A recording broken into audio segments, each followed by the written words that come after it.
మీ బంగారం తాకట్టులో ఉందా? విడిపించుకోలేక ఇబ్బందులు పడుతున్నారా? అయితే మీ బంగారాన్ని వెంటనే విడిపించి కొంటాం. గణేష్ గోల్డ్. మీరు సంప్రదించాల్సిన ఫోన్ నంబర్లు 9160-266-916, 8712619507. ఏపీలో కూటమి నాయకులు రెచ్చిపోతున్నారు. అధికారం తమదే అన్న భావనలో తాము ఏది చేసినా చెల్లుతుందని కబ్జాలు, దోపిడీలకు పాల్పడుతున్నారు. తాము ఆడిందే ఆట, పాడిందే పాట అన్న చందంగా దోపిడీలు జరుగుతున్నాయి. తాజాగా విజయవాడ సెంట్రల్ నియోజకవర్గంలో దోపిడీకి అంతే లేకుండా పోతుంది. నియోజకవర్గానికి 4 భాగాలుగా చేసి ఒక్కో భాగానికి ప్రత్యేకంగా ఒక ఏజెంట్ను నియమించుకొని అక్రమార్జన చేస్తున్నారు. అనాధికార లేఅవుట్లు, అక్రమ కట్టడాలు, ఇళ్లలోనే పేకాట, బెట్టింగ్ శిబిరాలు, రేషన్, మట్టి మాఫియా వంటి దందాలతో చెలరేగిపోతున్నారు. ప్రతి దానికి ఒక రేటు ఫిక్స్ చేసి లక్షలు వసూలు చేస్తున్నారు. ఈ అక్రమ దందాను అరికట్టాల్సిన అధికారులు గుడ్లప్పగించి చూస్తున్నారు. దీంతో నియోజకవర్గ ముఖ్య నేత కనుసన్నలో అక్రమార్కులు చెలరేగిపోతున్నారనే వార్తలు షికారులు చేస్తున్నాయి.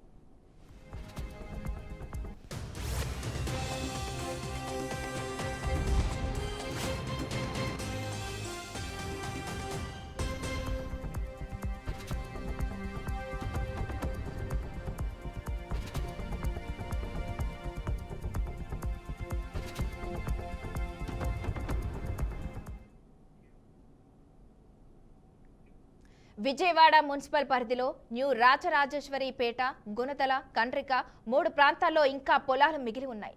నగరం విస్తరించే అవకాశం ఉండటంతో ఎకరం, అరెకరం చొప్పున దాదాపు 200 నుంచి 300 ఎకరాల్లో అక్రమ లేఅవుట్లు వెలిశాయి. ఎకరానికి 10 లక్షల రూపాయల చొప్పున తన ఏజెంట్ల ద్వారా కలెక్షన్ చేసుకుని నియోజకవర్గ ముఖ్య నేత దండుకుంటున్నారు. అనాధికార లేఅవుట్లలో వెలుస్తున్న అక్రమ భవన నిర్మాణాలకు పెద్ద ఎత్తున రేటు పెట్టి వసూలు చేస్తున్నారు. ఇన్నర్ రింగ్ రోడ్డు కింద కండ్రిక రామవరపాడు రహదారిలో నున్న గ్రామ రైతుకు చెందిన 3.90 ఎకరాల పొలాన్ని నియోజకవర్గ ముఖ్య నేతే తీసుకుని అనాధికారికంగా లేఅవుట్ వేశారు. మట్టి తోలి రోడ్డు వేశారు. కనీసం అధికారులు ఆ లేఅవుట్ వైపు కన్నెత్తి కూడా చూడలేదు. కండ్రిక ప్రాంతంలో విద్యుత్ లైన్ సమీపంలో టీడీపీకి చెందిన 2 వ్యక్తులు అనాధికారికంగా లేఅవుట్ వేశారు. నియోజకవర్గ ముఖ్య నేత అధికారులను పంపి బెదిరించి రూపాయలు 10 లక్షలు తీసుకోవడం ఆ పార్టీ వర్గాల్లోనే చర్చనీయాంశమైంది.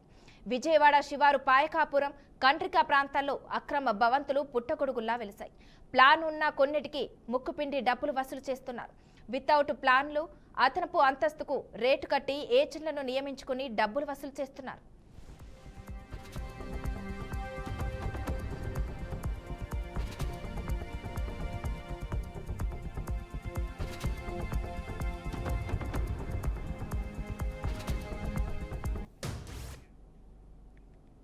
నియోజకవర్గంలోని దుర్గాపురం, బావాజ్పేట, గాంధీనగర్, శ్రీనగర్ కాలనీ ప్రాంతాల్లో నియోజకవర్గ ముఖ్య నేత అనుచరులు ఇళ్లలోనే పేకాట, బెట్టింగ్ శిబిరాలు ఏర్పాటు చేసి లక్షలు దండుకుంటున్నారు. వీరికి నియోజకవర్గ ముఖ్య నేత అండదండలు ఉండటంతో పోలీసులు చూసి చూడనట్లు పోతున్నారు. 64వ డివిజన్ పాతపాడు, కండ్రిక ప్రాంతాల్లో 2.51 ఎకరాల్లో అనుమతులు తీసుకొని ఇష్టారాజ్యంగా మట్టి తవ్వకాలు చేసి భారీగా దోపిడీ చేస్తున్నారు. ఇందులో నియోజకవర్గ ముఖ్య నేతకు వాటా ఉన్నట్లు ఆ పార్టీ నేతల నుంచే గుసగుసలు వినిపిస్తున్నాయి. నగరంలో అక్రమ భవనాలకు అదుపు లేకుండా పోతుంది. వసూళ్లలో నియోజకవర్గ ముఖ్య నేత అనుచరుడు రేషన్ బియ్యం దందా వ్యవహారాన్ని నడుపుతున్నారని బోగట్ట మార్కెట్లో షాపులు, బేసెంట్ రోడ్డు, ఫుడ్ కోర్టు, చివరకు బండి పెట్టుకున్నా వదలకుండా పచ్చ ట్యాక్స్ వసూలు చేస్తున్నారు. మొత్తం మీద సెంట్రల్ నియోజకవర్గం అన్ని రకాల దోపిడీకి కేంద్రంగా మారింది. ఈ దందాలు అన్ని నియోజకవర్గ ముఖ్య నేత కనుసన్నలోనే జరుగుతాయనే భావన టీడీపీ వర్గాల్లోనే వ్యక్తమవుతుంది.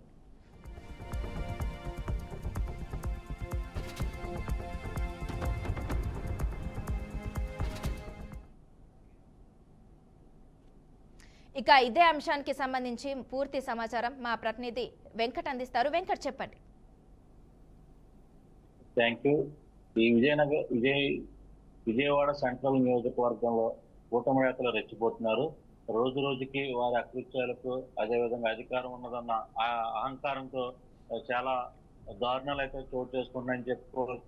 నియోజకవర్గాన్ని 4 భాగాలుగా విభజించి ఏజెంట్లని ఏర్పాటు చేసుకున్నారని కూడా ఆరోపణలు అయితే వినిపిస్తున్నాయి. నియోజకవర్గానికి చెందిన ముఖ్య నేత కనుసన్నలో ఈ దందా అంతా జరుగుతుందని ప్రత్యక్షంగా స్థానికులు అయితే ఆరోపణలు చేస్తున్న పరిస్థితి అయితే ఉంది. అదేవిధంగా నియోజకవర్గంలో అక్రమ ఆ, కట్టడాలు, అనధికార లేఅవుట్లు, రేషన్ దందా, క్రికెట్ బెట్టింగ్, అదేవిధంగా ఇళ్లలోనే ప్యాకెట్ శిబిరాలు నిర్వహించి గట్టిగానే ఏ, అక్రమ సంపాదన ఆర్జిస్తున్నారని కూడా పెద్ద ఎత్తున ఆ, ఆరోపణలు అయితే వినపడుతున్నాయి. దీనికి సంబంధించి ఈ నియోజకవర్గ ముఖ్య నేత ఎవరైతే ఉన్నారో ఈ తంతంతా కూడా ఆయన కనుసన్నల్లోనే జరుగుతుంది. అదేవిధంగా విజయవాడ మున్సిపాలిటీ పరిధిలోని న్యూ రాజరాజేశ్వరి పురం, అదేవిధంగా గుణదల, కండ్రిక ఈ 3 ప్రాంతాలకు చెందిన భూములలో సిటీకి దగ్గరగా ఉండడం, ఆ, త్వరలోనే నగరం విస్తరించే అవకాశం ఉన్న నేపథ్యంలో ఈ ప్రాంతంలో ఎకరం లేదా అరెకరం వంటి లేఅవుట్లు వేస్తున్నారు స్థానిక రైతులు. అయితే ఈ మొత్తం మీద ఈ ఈ లేఅవుట్లంతకి సంబంధించి సుమారు 200 నుంచి 300 ఎకరాల్లో ఈ లేఅవుట్లు అయితే విస్తరిస్తున్నట్టు ప్రత్యక్షంగా చెప్పవచ్చు. దీనికి సంబంధించి నేతలైతే గట్టిగానే వసూలు చేస్తున్నట్టు తెలుస్తుంది. ఒక్కొక్క లేఅవుట్ నుంచి సుమారు 10 లక్షల రూపాయల మేర ఈ ఎవరైతే ఏజెంట్లు నియమించుకున్నారో వారు వసూలు చేసి ముఖ్య నేతకు అందిస్తున్నారని కూడా తెలుస్తుంది. దీనికి సంబంధించి అటు రెవెన్యూ కానీ, ఇటు పోలీసులు కానీ ఎటువంటి అనధికార లేఅవుట్లపై ఎటువంటి దాడులు చేయకపోగా నిమ్మకు నీరెత్తినట్లు వ్యవహరిస్తున్నారని కూడా ప్రజలు ఆగ్రహం వ్యక్తం చేస్తున్నారు. మరో పక్క ఈ కూటమి నేతలు ఎవరైతే ఉన్నారో నియోజకవర్గంలో వెలుస్తున్న అక్రమ లేఅవుట్లకు, అదేవిధంగా అనధికారిక ప్లాన్ లేనటువంటి ఇల్లు నిర్మాణాలు కూడా ఎక్కువగా జరుగుతున్నాయి.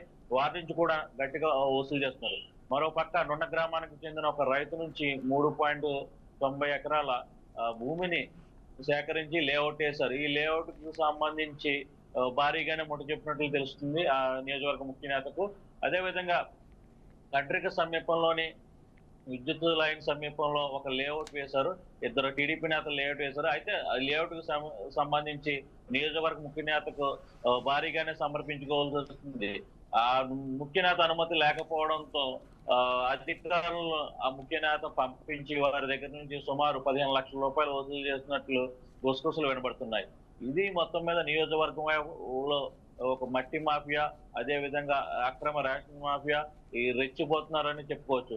ఇది నియోజకవర్గ ముఖ్య నేత కనుసన్నల్లో ఈ కూటమి నేతలు ఈ విధంగా అక్రమ సంపాదన జయంగా ఈ విజయవాడ సెంట్రల్ నియోజకవర్గాన్ని దారుణమైన పరిస్థితులకు తీసుకెళ్తున్నారని ప్రజలు ఆగ్రహం వ్యక్తం చేస్తున్నారు. అధికారులు మాత్రం ఎటువంటి చర్యలు చేపట్టకపోగా నిమ్మక నీరెత్తి వ్యవహరిస్తూ వారికి సపోర్ట్ చేసే విధంగా కూడా వారు ప్రవర్తిస్తున్నారు. అయితే వెంకట్ చెప్పండి, ఇన్ని అక్రమాలు జరుగుతున్నా కూడా అసలు ప్రభుత్వం నుండి ఏమైనా స్పందన వచ్చిందా? గత ప్రభుత్వంలో ఇటువంటి అక్రమాలు జరిగాయని ప్రజలు విసిగి వేసాగి ఈ కూటమి ప్రభుత్వానికి ఈసారి అవకాశం ఇచ్చారు. ఈ అవకాశం ఇచ్చిన కూటమి నేతలు కూడా ఎక్కడా కూడా దేన్ని విడిచిపెట్టట్లేదో చెప్పవచ్చు. ముఖ్యంగా ప్రతి ఏరియాలోనూ ఒక ట్యాక్స్, పచ్చ ట్యాక్స్ వసూలు చేస్తున్నారని కూడా ఆరోపణలు గట్టిగానే వినపడుతున్నాయి. దీనిపై అధినేత చంద్రబాబు నాయుడు కూడా స్థానికంగా సీరియస్ అయినట్టు తెలుస్తుంది. ఏదైనా ఉంటే గుట్టు చప్పుడు కాకుండా వ్యవహారాన్ని చక్కదిద్దాల్సిన పరిస్థితి అయితే ఉంది. కానీ ఈ అక్రమ ఆర్జన జయంగా పనిచేసే నాయకులపై చర్యలు తప్పవని కూడా ఇటీవల హెచ్చరించినట్లు కూడా టీడీపీ పార్టీ వర్గాలు చెప్తున్నారు. అయితే వెంకట్ చెప్పండి, ఈ అక్రమాలకు సపోర్ట్ చేసే నేతలను అసలు ప్రభుత్వం ఎందుకు పట్టించుకోవడం లేదు? అధిక నాయకుల అండదండలతో, పార్టీ బలంతో ఈ అధికారులు అయితే నాయకులు చేసే ప్రతి పనికి భయపడుతున్నారని చెప్పొచ్చు.